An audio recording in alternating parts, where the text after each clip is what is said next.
Hey everybody, welcome back to RPG Imaginings. So, Wizards came out with a new starter set for Dungeons and Dragons, and at present it is a Target exclusive. It can only be purchased at Target.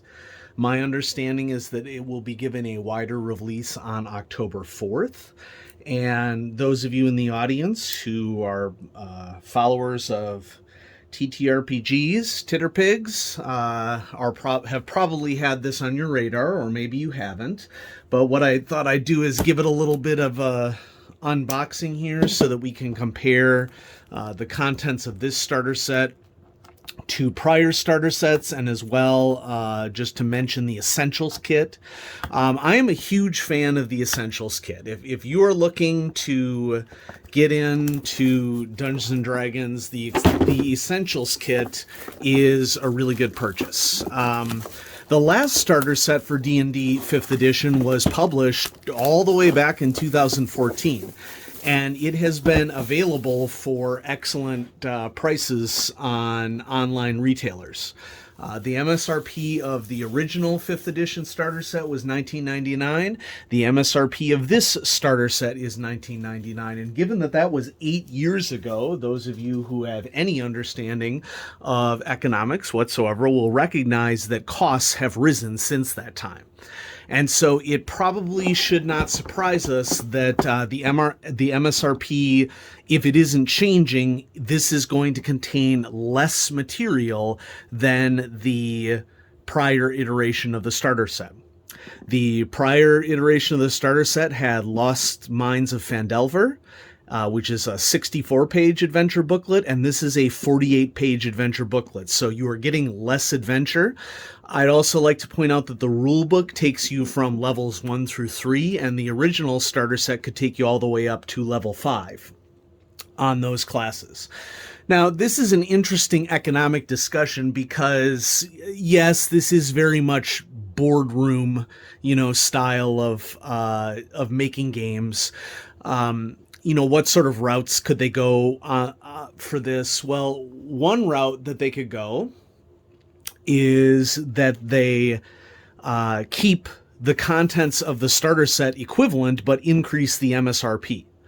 They have instead decided to keep the MSRP the same, no doubt because lower price points are more likely to attract people, and reduce the contents of the box.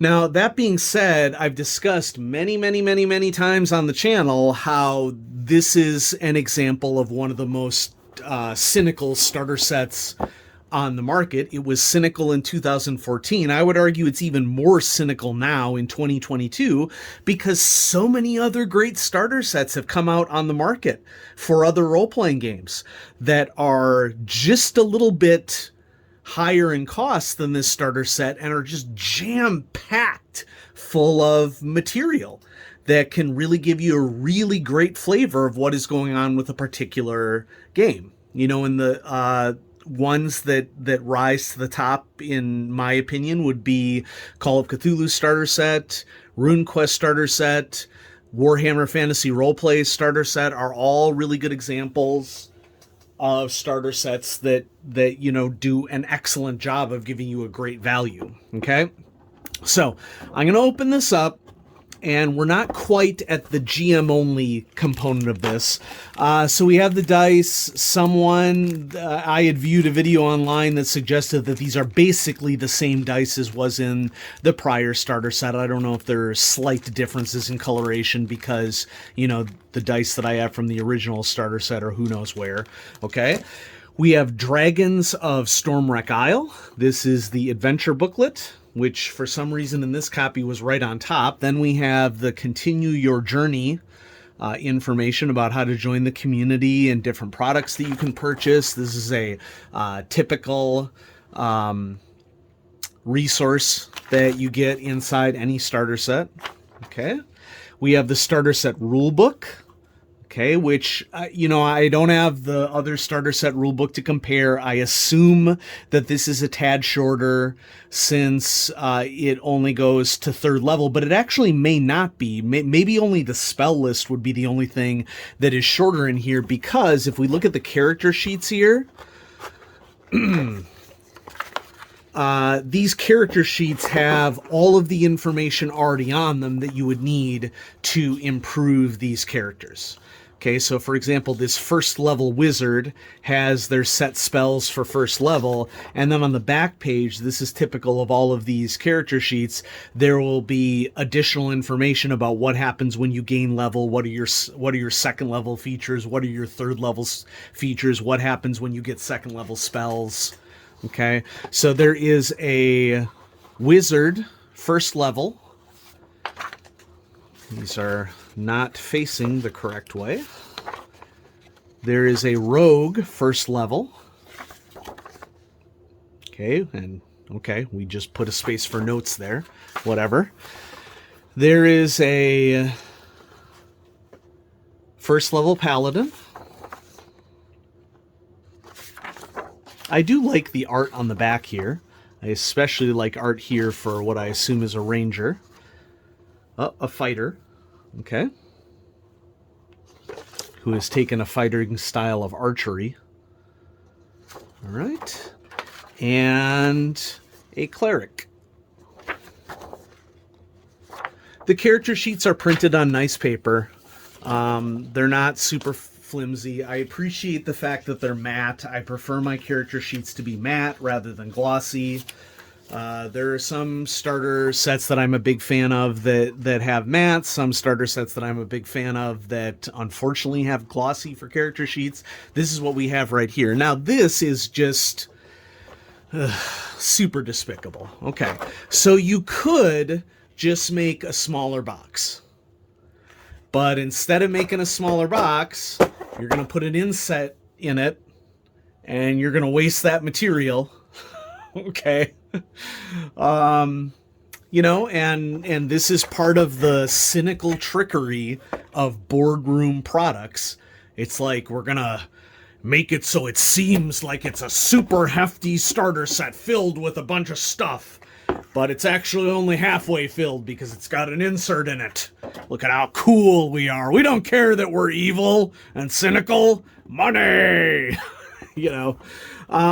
So at this point, what I'm going to do is I'm going to put the rule book back in here. I'm not going to sort through the rule book because the only difference that it's going to be from the prior rule book is that there's probably going to be a little less information in it. But I am going to flip through Dragons of Stormwreck Isle for anybody who's interested in seeing what the actual contents are.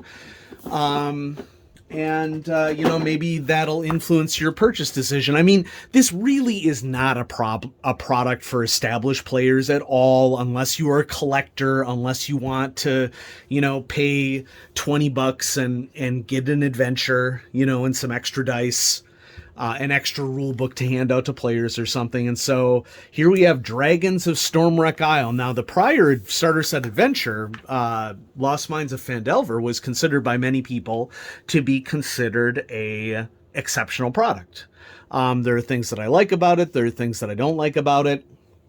Let's just go ahead. We have an adventure background here. You know, one of the things that was probably a deliberate decision here. Oh, by the way, if you're not a dungeon master, you should probably consider clicking off the video because you're going to see things and potentially spoil the adventure. But, you know, you do you, okay? You know, a lot of people comment all the time, Dungeons and Dragons doesn't really seem to have any dungeons or any dragons at first level or at early level anymore. And so perhaps Dragons of Stormwreck Isle is an attempt to include more dragons. Now, this is interesting. We have this kid from the Dungeons and Dragons cartoon. This looks just like the Cavalier from that. And if we turn to the adventure background, according to legend, 2 families of dragons came into being in the very first day of the world's creation. Bahamut, the noble platinum dragon, made the metallic dragons, gold, silver, bronze, brass, and copper. Cruel 5-headed Tiamat made the chromatic dragons, red, blue, green, black, and white. The metallic and chromatic dragons share a mutual animosity that originates in the enmity between Bahamut and Tiamat. Okay, so there's sort of our little introduction here. This is in 4 chapters. Dragon's Rest, Seagrow Caves, Cursed Shipwreck, and Clifftop Observatory. So the characters are experiencing the magical scars left behind by the death of dragons. Faced with the evil schemes of one living dragon and the righteous anger of another, they'll have the chance to explore whether peace between the feuding dragon families is possible, or if they must resort to violence to resolve the conflict on this isle. You know, and that's a typical narrative trope that is used to bring dragons in at low levels in Dungeons and Dragons. I'm a fan of it, okay? Dragons can and should be NPCs, okay? There's nothing wrong with that at all. Chapter 1, Dragon's Rest, introduces Runara's Cloister and its inhabitants and provides the characters the opportunity to learn about the problems facing the Isle. Maybe we'll do a little bit of a zoom here so we can see the text better. That's better. It also describes additional encounters you can use in the course of the adventure, including a magical hot spring with mysterious guardians at the site of a brass dragon's death. Chapter 2, Seagrow Caves, describes how the grave of Sharuth spawns magical connections to the elemental plane of fire that threaten a community of mushroom-like myconids. Chapter 3, Cursed Shipwreck, details a ship that crashed alongside the bones of a gold dragon and the horrible curse within the ship's hold. Chapter 4, Clifftop Observatory, brings the characters to the site where Runara killed a blue dragon and where that blue dragon's grandson has made his lair. There, they'll also find a bronze dragon wormling who rejected Runara's teachings of peace, now held prisoner in the blue dragon's lair. So clearly we have an issue of if you can free the bronze wormling, it can help you against the fight of the blue dragon. Maps in this booklet are for the DM's eyes only. These maps show secret doors and other elements. When the characters arrive, okay, blah, blah, blah, blah, blah, blah, blah. Notice how this is taking place on Stormwreck Isle, which I believe is part of the Forgotten Realms setting. Okay. And then it there's a section here on how to be DM. And then we get to the very first chapter, Dragon's Rest, and we see what looks like to be a pretty typical D&D adventure. Okay, now obviously I haven't read it, okay, so I'm not giving a review of this or anything, and I'm just going to do a quick flip through for anybody who is interested in sort of seeing what you are getting with the product. I will read this on my own time, and you know, maybe I'll do another video about this. So here's a section on additional quests here. Hex yes, Owlbear! Everybody loves owlbears. Owlbears are the best. I like to see owlbears in movies. I don't care if druids in movies can turn into owlbears because it is narratively fun. Here we are, Chapter 2, Seagrow Caves. Ooh, that's a fun map. Here's some myconids. I like this art. That's fun art. Okay, I do not like holes in things, though. Here we have myconid with lots of holes in it. I have that fear of holes in living tissue. Cursed Shipwreck. The Wreck of the Compass Rose. Everybody likes them a cursed ship. Harpies involved in this scenario. Clifftop Observatory. There's the blue dragon grandson.